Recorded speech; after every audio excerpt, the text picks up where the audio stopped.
Hello my dear students, this is Tanuja Gupta and we are talking about class 10th ICSE board।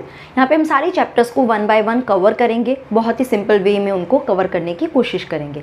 चलिए अब बात करते हैं यहाँ पे चैप्टर 3 जेनेटिक्स के बारे में। ओके, जेनेटिक्स चैप्टर को अगर स्टार्ट कर रहे हैं तो उससे पहले कुछ टर्म्स, इस वाले वीडियो में जो टर्म्स मैं डिस्कस करने वाली हूँ मैंने वो टर्म्स यहाँ पर बताई है। क्या क्या टर्म्स हम डिस्कस करने वाले हैं? फर्स्ट ऑफ ऑल जेनेटिक्स किसे बोलते हैं, देन उसकी एप्लीकेशंस कहाँ कहाँ हैं, then what is the meaning of hereditary, variation. Variation में भी दो टर्म्स आती है, कैरेक्टर्स एंड ट्रेट्स। क्रोमोसोम क्या होते हैं, होमोलोगस क्रोमोसोम क्या होते हैं, autosome, sex chromosome as well as sex determination कैसे होता है, इन सब के बारे में इस वीडियो में हम बात करेंगे। चलिए अब मेरे साथ लेके चलिए। सबसे पहले तो आप जब कभी भी मेरे साथ स्टडी कर रहे हैं तो प्लीज़ आपकी notebook as well as your textbook दोनों को अपने साथ लेकर चलिए। जो भी आपको पॉइंट लगता है उसको नोट डाउन करते रहिए hand to hand. Okay, it's like a classroom. Okay, so पहला है जेनेटिक्स। सो जेनेटिक्स होता क्या है? ठीक, उससे पहले अगर मैं ये हेरिडिटरी की बात करूं, so what do you mean by hereditary? आपने कभी नोटिस किया है कि आपके कुछ कैरेक्टर से आपके पेरेंट्स के जैसे दिखाई देते हैं? जैसे आपके पेरेंट्स है उसके जैसे ही आप ऑफस्प्रिंग में कैरेक्टर्स होते हैं। जैसे कि आपने देखा है डॉग से डॉग ही बनता है, कैट से कैट ही बनती है। ऐसा नहीं है ना कि इनसे कोई दूसरा एनिमल जनरेट हो रहा है, मतलब we are look like are parent. तो उसी का ही क्यों हो रहे हैं वो? क्योंकि पेरेंट से क्या हो रही है, पेरेंट्स से कुछ जेनेटिक इन्फॉर्मेशन, क्या है, some genetic information from parent they are transferring to their offspring. Offspring का मतलब क्या है? चिल्ड्रन। ओके, तो the transfer of genetic information from the parent to the offspring is known as the hereditary। ठीक है, now study of this kind of transmission of all the characters from parent to offspring is known as the genetics। बस एक और शब्द यहाँ पे add कर देंगे, study of this one। Okay, समझ में आ रहा है? इसका मतलब एक फील्ड है जहाँ पे हम पूरी जेनेटिक इन्फॉर्मेशन को स्टडी करते हैं, ये कैसे ट्रांसफ़र हो रहे हैं और क्या नई नई चीज़ें इसमें जनरेट हो रही है, उस पूरे फील्ड को हम बोलते हैं जेनेटिक्स। उसी के अंदर टर्म आती है हेरिडिटी। ठीक है, नाउ यहाँ पे टर्म है एप्लीकेशन। जेनेटिक्स के एप्लीकेशन क्या है? In your book, two broad categories are given for the application. One is called the genetic engineering, ठीक है, and another is what, genetic counselling. Okay, ना इंजीनियरिंग में क्या होता है? सी, आप देखते हो कि आज की डेट में अगर मेडिकल या इस जेनेटिक फील्ड में देखेंगे तो न्यू प्रोडक्ट्स निकल के आ रहे हैं। कैसे निकल कर आ रहे हैं? Due to this genetic engineering. होता क्या है इसमें कि सपोज़ कोई ऑर्गेनिज्म है, कोई भी प्रोडक्ट बना रहा है, अब उसमें हमने क्या किया, हमारा जो डिज़ायर्ड जीन है, सपोज़ मुझे इस जीन का प्रोडक्ट चाहिए जो क्या है, बी प्रोडक्ट है, मुझे इस जीन का प्रोडक्ट चाहिए और लार्ज स्केल पे ये प्रोडक्ट प्रोड्यूस कराना है। हम क्या करते हैं, इसको ऑर्गेनिज्म के अंदर एंटर करा देते हैं। तो ऑर्गेनिज्म में क्या होता है, उसका जेनेटिक कोई भी कॉन्स्टिट्यूशन होगा। हर इंडिविजुअल का कुछ ना कुछ एक डीएनए सीक्वेंस होता है, एक जेनेटिक इन्फॉर्मेशन होती है, ये जेनेटिक कॉन्स्टिट्यूशन होता है। अब बाहर से कोई जीन उसमें एंटर कर जाएगा तो वो जेनेटिक कॉन्स्टिट्यूशन थोड़ा सा गड़बड़ हो जाएगा, तो उसको हम क्या बोलेंगे, that is alternation in the genetic constitution. ना alternation in the genetic constitution due to the involvement और due to the insertion of the gene of interest into that organism। ठीक है, and because of this there is a production of this product on a large scale by this organism। समझ में आ रहा है कि बाहर से एक जीन ऑफ इंटरेस्ट हमने इस ऑर्गेनिज्म के अंदर एंटर कराया, इसका जेनेटिक कॉन्स्टिट्यूशन थोड़ा सा ऑल्टर हो गया और अब ये प्रोडक्ट ये जनरेट कर रहा है, जिसको हम लार्ज स्केल पे प्रोड्यूस करा के मार्केट में उसे सेल आउट करते हैं। ठीक है, नाउ ये जो प्रोडक्ट है इसका अगर मैं एक एग्जाम्पल देना चाहूँ, दैट इज इंसुलिन। क्या है? Insulin. This is the best example. Okay, insulin आप देखते हैं that is treated for diabetic. Insulin आप देखते हैं जो डायबिटिक के लिए ट्रीट करने के लिए यूज़ होती है, तो वो बहुत ज़्यादा लार्ज स्केल पे प्रोड्यूस की जाती है with the help of this genetic engineering. समझ में आ रहा है? ये एप्लीकेशन है।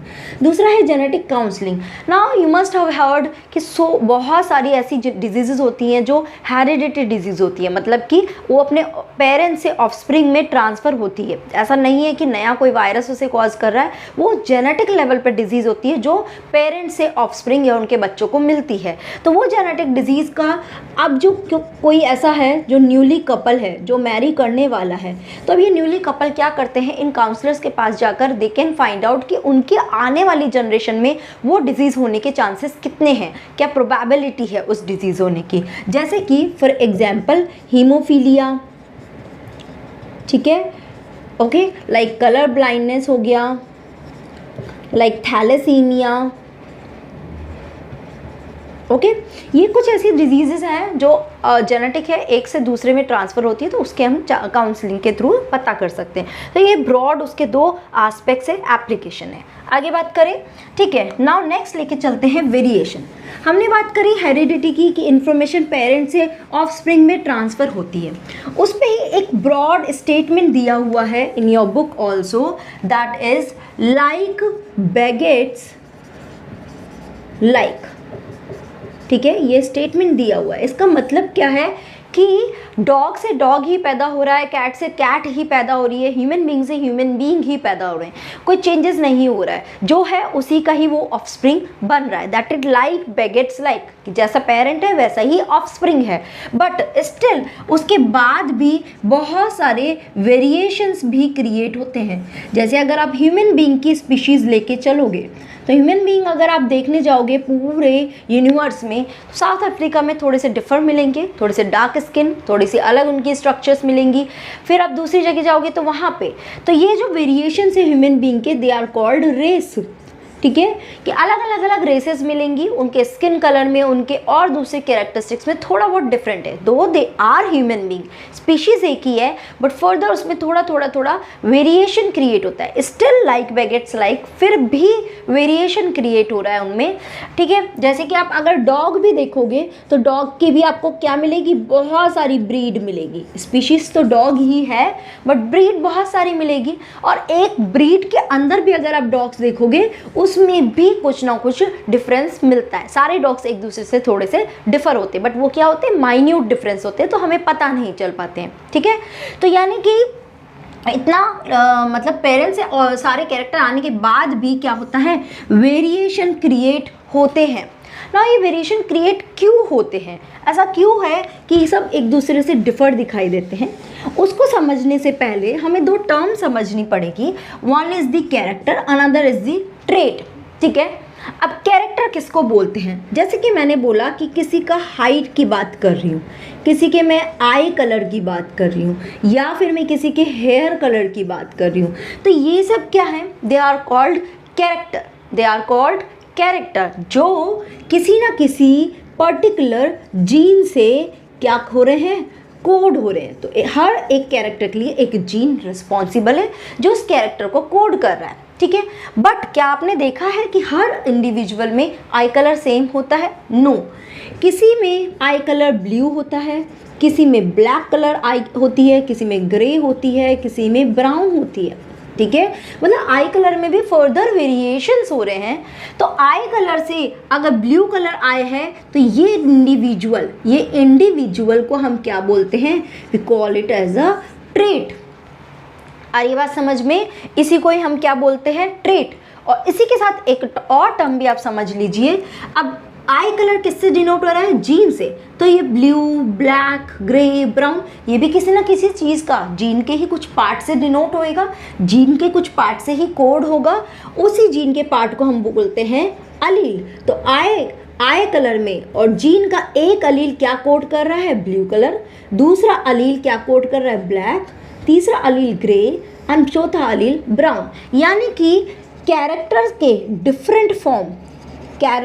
डिफरेंट फॉर्म्स को हम बोलते हैं ट्रेट, और जीन के डिफरेंट फॉर्म को हम बोलते हैं अलील। समझ में आ रहा है, ये अलील ही है जो ट्रेट को कोड करते हैं, और ये जीन है जो कैरेक्टर को कोड करता है। आई होप समझ आया होगा ये, ठीक है। आगे चले, अब हम बात करते हैं नेक्स्ट, क्रोमोसोम। क्योंकि हमने अब जेनेटिक लेवल पे पहुंच गए हैं, जीन की बात कर रहे हैं, तो हमें क्रोमोसोम सबसे पहले बात करनी पड़ेगी ना। क्रोमोसोम क्या है, chromosome is the genetic material, ठीक है। सब जानते हैं कि क्रोमोसोम जेनेटिक मटीरियल होता है, और कहाँ प्रेजेंट होता है, कैन यू गेस, न्यूक्लियस के अंदर प्रेजेंट होता है। किसी भी सेल के न्यूक्लियस के अंदर जेनेटिक मटेरियल होता है जिसको हम बोलते हैं क्रोमोसोम।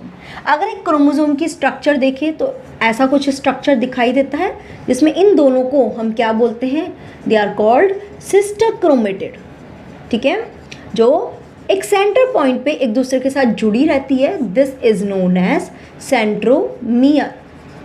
ओके ना, अगर इस क्रोमोसोम ये क्या है, सुपर कोइल्ड है, इट इज लाइक दिस, ऐसे सुपर कोइल्ड रहता है। अगर मैं इसको स्ट्रेच आउट करके देखूँ, ठीक है, तो ये इसको और स्ट्रेच आउट करो तो we will get like this information which is called DNA. और डीएनए के एक पार्ट में अगर हम देखेंगे तो दिस इज कॉल्ड जीन। यानी जीन तो क्या है, it is the smallest unit. Chromosome किसका बना है, डीएनए का, और डीएनए किसका बना है, बहुत सारे जीन्स का बना हुआ है। ओके, तो अब इस क्रोमोसोम, अगर ह्यूमन बीइंग की बात करें तो do you know how many chromosomes are present in human being, that is 23 pair. या तो हम इसको ऐसे बोल सकते हैं या ऐसे बोल सकते हैं, 46 क्रोमोसोम। ठीक है, ओके, इससे पहले एक और चीज़ मैं बता देती हूँ। यहाँ जो हमने बात करी है ना कैरेक्टर और ट्रेट, यहाँ पे मैं आपको एक टेबल शो कर रही हूँ जिसमें क्या है, जितने भी टाइप के ट्रेट और कैरेक्टर हो सकते हैं वो यहाँ पे डिस्प्ले किए हुए हैं। You can go through that one, क्योंकि उसके बेसिस पे आपको कुछ एग्जाम्पल्स पूछ लेते हैं एग्जाम में कि give 3 example of any character and trait, तो please go through that table. ठीक है, ओके, अब बात करते हैं यहाँ पे क्रोमोसोम की ना। क्रोमोसोम में क्या करते हैं, इनको हम अरेंज करते हैं। ये सारे 23 पेयर्स को दे आर अरेंज्ड, क्या, they are arrange as per size and shape. ठीक है, and this kind of arrangement is called as the karyotype. क्या बोलते हैं इस अरेंजमेंट को, karyotype. So here you will see a karyotype. Okay, यहाँ पे अगर इस कैरियोटाइप में आप ऑब्जर्व कर रहे हो तो क्या है, पूरे 23 कैरियोटाइप दे रखे हैं, बट लास्ट वाला जो है दैट इज डिफरेंट। 23rd वाला जो है क्रोमोसोम वो क्या है, मेल और फीमेल में डिफरेंट है। फीमेल में दोनों सेम दिख रहे हैं एंड मेल में क्या है, एक एक्स है और एक वाई है। जो वाई है वो बहुत ही स्मॉल है और डिफर दिखाई दे रहा है। समझ आ रहा है कैरियोटाइप।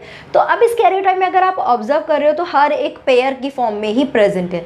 जीन हमेशा पेयर की फॉर्म में ही प्रेजेंट होते हैं। ठीक है, ओके, क्लियर है कैरियोटाइप। आगे चले, नाउ उसके आगे अब दूसरा टर्म आ जाता है होमोलोगस क्रोमोसोम। मैंने आपको क्या बोला, जीन्स यानी क्रोमोसोम्स ये हमेशा पेयर की फॉर्म में प्रेजेंट होते हैं। इस पेयर की फॉर्म में ही क्या होते हैं, ये सारे, आपने अगर कैरियोटाइप ध्यान से देखा होगा तो उसमें देखा होगा कि 22 क्रोमोसोम तक सारे क्रोमोसोम सेम है। ठीक है, कैसे, जैसे ये वाला है एक, तो दूसरा भी कुछ इस तरह से ही है। तो यहाँ पे अगर 2 chromosome which are similar in size and shape, they are arranged, they are very close together and similar in size and shape, it is called homologous chromosome. इसी को ही हम क्या बोलते हैं, homologous chromosome. So all 22 chromosomes are homologous, but in case of female जो last 23rd वाला chromosome है वो भी होमोलोगस होता है, बट मेल में ये होमोलोगस नहीं होता। आपसे पूछा जाए how many homologous chromosome are present in female, your answer would be 23 pairs and in male your answer would be 22 pairs. Clear है ना। इस होमोलोगस क्रोमोसोम सारे हैं। 2 तरह के क्रोमोसोम की यहाँ पे बात की है, autosomes and sex chromosome. 23 chromosomes में से 22 तो हम बोलते हैं ऑटोसोम्स एंड 23rd वाला हम बोलते हैं सेक्स क्रोमोसोम। ओके, क्या होता है, ये ऑटोसोम्स जितने भी आपके कैरेक्टर्स होते हैं, whatever the characters in present in your individual, जो भी high colour, height, hair, skin colour, कोई हमारा स्वभाव है, हमारा बिहेवियर है, whatever it is, that is all because of this 22 autosomes. तो उनको हम ऑटोसोम्स बोलते हैं। and where are they present? They are present in the somatic cells.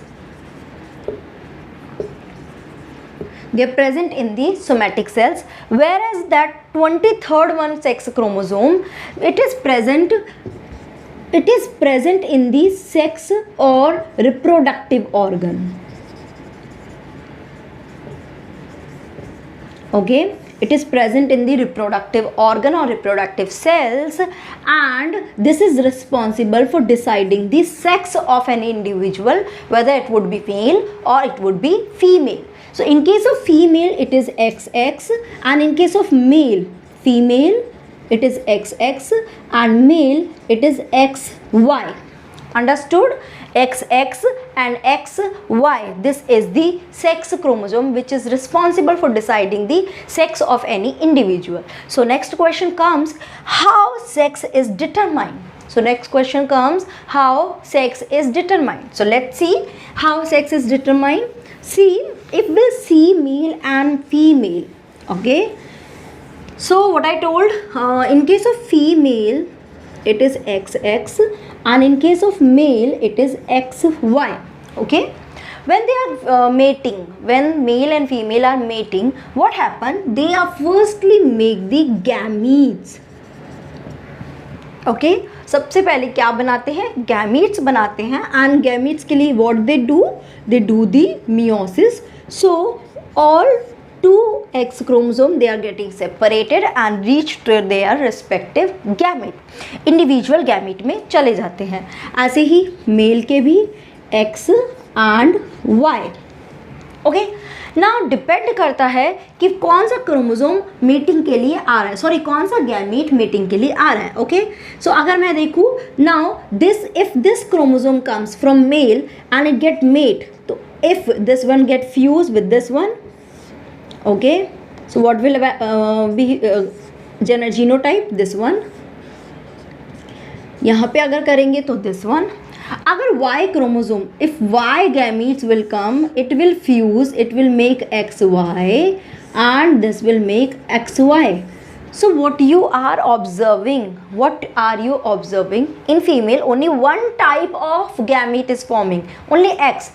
How many gametes are forming? 2. But how many types of gametes? Only one type of gamete, that is X gamete. But यहाँ पे क्या हो रहा है? There is a 2 type of gametes are forming. One is X, one is Y.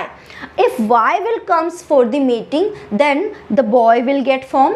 XY किसका होता है? Mail का होता है, तो boy बनेगा, मेल बनेगा. और अगर X आएगा, then क्या बनेगा? फीमेल बनेगा. Are you getting me? that क्या बनेगा? फीमेल बनेगा. So now who is deciding the sex of any individual?